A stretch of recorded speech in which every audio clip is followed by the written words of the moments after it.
Most people think geopolitics is made of speeches, summits, and headlines. They think power shifts when presidents argue, when tariffs are announced, when sanctions are signed. But real power does not move that way. Real power moves quietly. It moves through steel, concrete, ports, and corridors. And right now, something profound is happening in North America that very few people truly understand. When Coastal GasLink and the LNG export system at Kitimat came online, Canada did not just gain an export route. It gained something far more important. It gained optionality. And in economics, as in geopolitics, optionality is sovereignty. For the first time in modern history, Canada can look at Washington and say something that was previously unthinkable. We have alternatives. We can sell east. We can sell west. We can price independently. We can negotiate without fear that a single border becomes a choke point, and that changes everything. For decades, American leverage over Canada did not depend on hostility. It depended on habit, on inertia, on the silent assumption that Ottawa would always default to Washington's interests because it had no other viable choice. Canada produced, the United States refined. The Midwest ran on Canadian energy. More than 3.5 million barrels a day flowed south, quietly stabilizing American prices and margins. It looked like partnership. In reality, it was structural dependence. That structure is now being dismantled. What makes this moment so important is not the engineering, it is the timing. This infrastructure did not appear by accident. It came online precisely as the global energy order began to fracture. Europe decoupled from Russian gas. Asia locked in long-term supply contracts. The United States began weaponizing trade, tariffs, and access. And Canada read the room.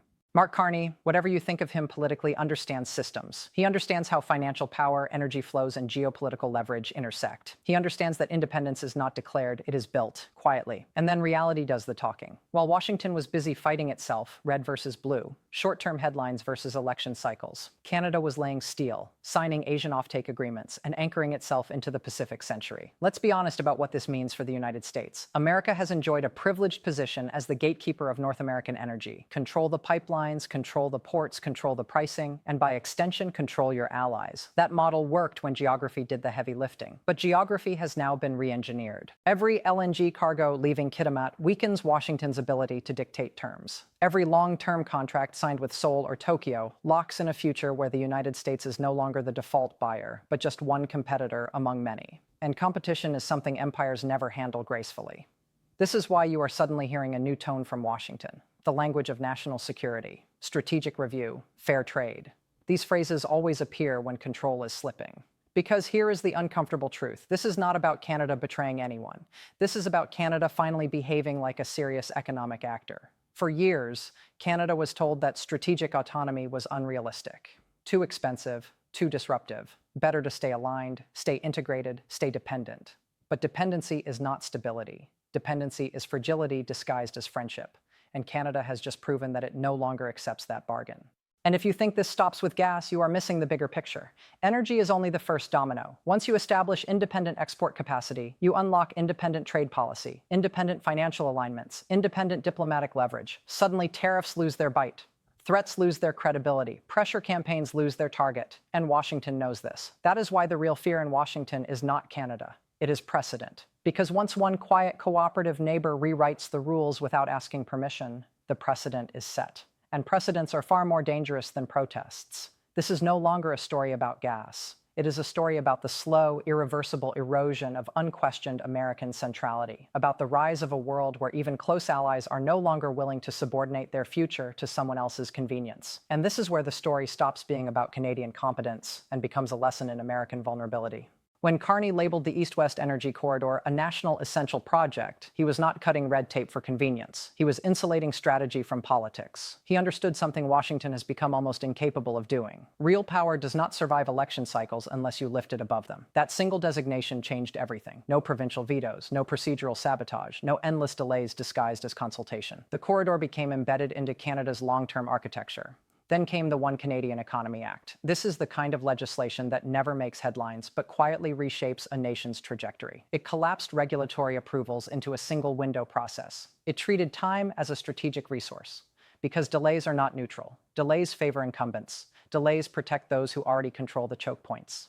Carney had watched Canada lose years and billions on previous projects, not because they were unviable, but because the state allowed itself to be paralyzed. This time, he moved before opposition could metastasize. And notice how Indigenous relations were handled.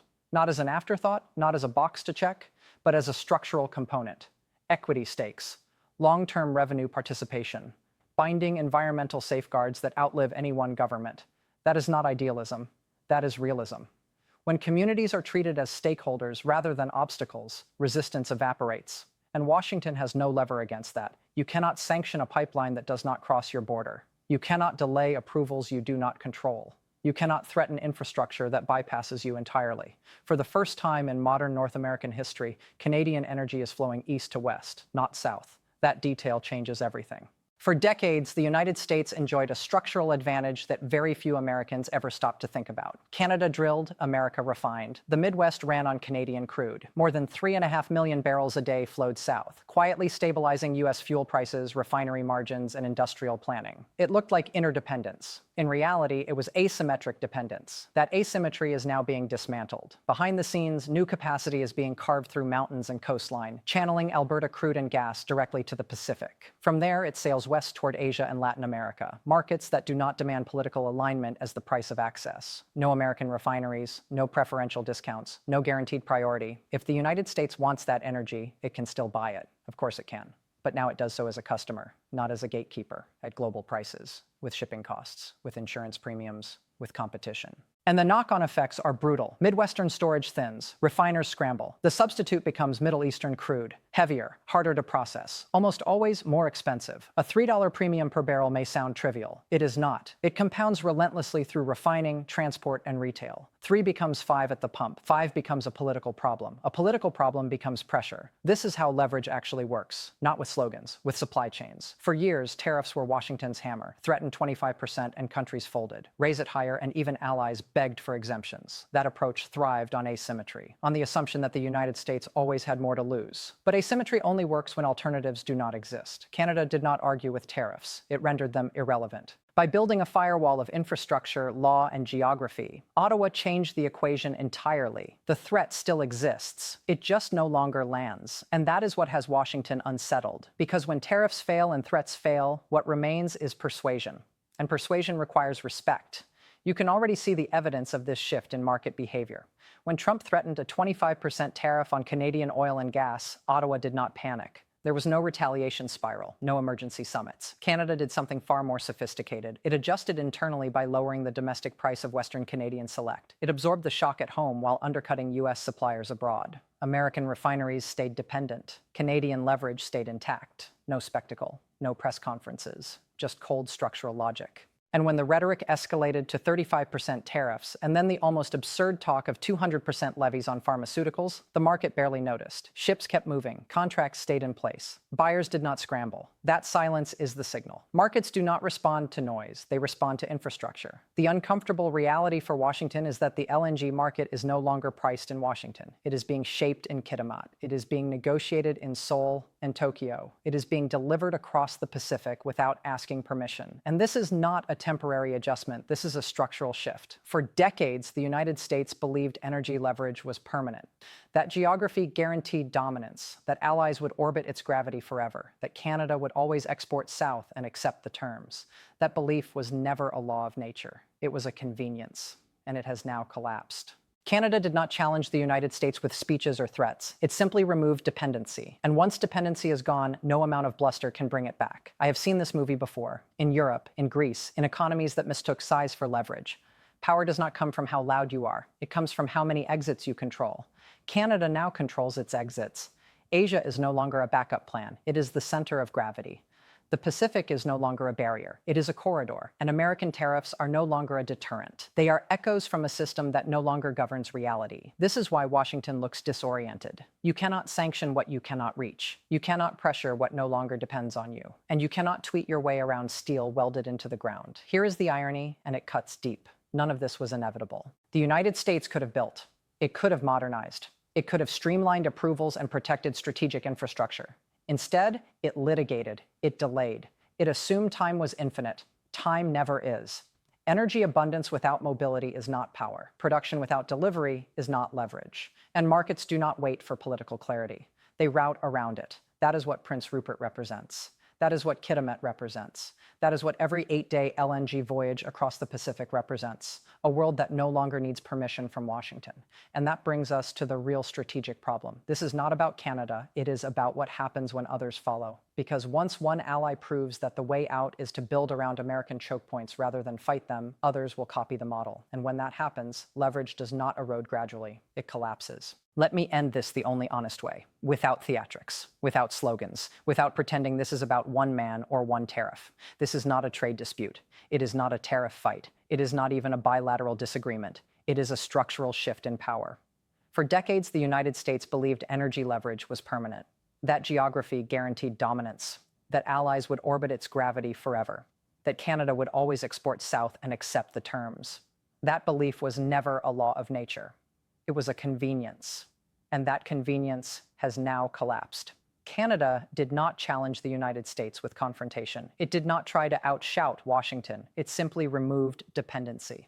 And once dependency is gone, no amount of pressure can bring it back. That is the core lesson of this entire story. When Trump threatened tariffs on Canadian oil and gas, Ottawa did not flinch. There was no panic, no chest beating, no escalation spiral. Canada adjusted internally. It lowered the domestic price of Western Canadian Select. It absorbed the shock at home while undercutting U.S. suppliers abroad. American refineries stayed dependent. Canadian leverage stayed intact. That is how modern power works. Quietly, structurally, irreversibly. When the rhetoric escalated to 35% tariffs and then the almost surreal talk of 200% levies on pharmaceuticals, markets did not react. Ships kept moving. Contracts stayed in place. Buyers did not scramble. That silence is the signal. Markets do not respond to noise. They respond to architecture. The uncomfortable reality for Washington is this. The LNG market is no longer priced in Washington. It is being shaped in Kitimat. It is being negotiated in Seoul and Tokyo. It is being delivered across the Pacific without asking permission. This is what happens when infrastructure replaces diplomacy as the primary vector of power. So let me strip this down to its essence. Power does not come from how loud you are. It comes from how many exits you control. Canada now controls its exits.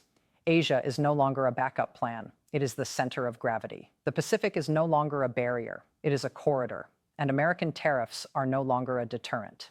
They are echoes from a system that no longer governs reality. This is why Washington looks disoriented. You cannot sanction what you cannot reach. You cannot pressure what no longer depends on you. And you cannot legislate your way around steel welded into the ground. Here is the deepest irony. None of this was inevitable. The United States could have built. It could have modernized. It could have streamlined approvals and protected strategic infrastructure.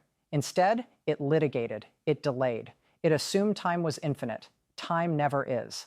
Energy abundance without mobility is not power. Production without delivery is not leverage. And markets do not wait for political clarity. They route around it. That is what Prince Rupert represents. That is what Kitimat represents. That is what every 8-day LNG voyage across the Pacific represents. A world that no longer needs permission from Washington. And this is not just about Canada. This is the blueprint. Others are watching. Europe is watching. Latin America is watching. The Gulf states are watching. Asia is watching. They are learning that the way out of dependency is not confrontation. It is construction, not speeches, not summits, not threats, steel, ports, corridors, pipelines, shipping lanes, payment rails. Once those exist, leverage dies. This is what makes this moment so dangerous for the United States. Not because America is weak, but because America stood still while others moved. And now the burden shifts, not to Ottawa, not to Asia, but to Washington. Will it adapt, or will it deny reality? Will it rebuild, or will it keep arguing? Will it finally accept that power in the 21st century is logistical, not rhetorical? Or will it keep fighting yesterday's battles with yesterday's tools while pipelines, ports, and tankers quietly decide the future?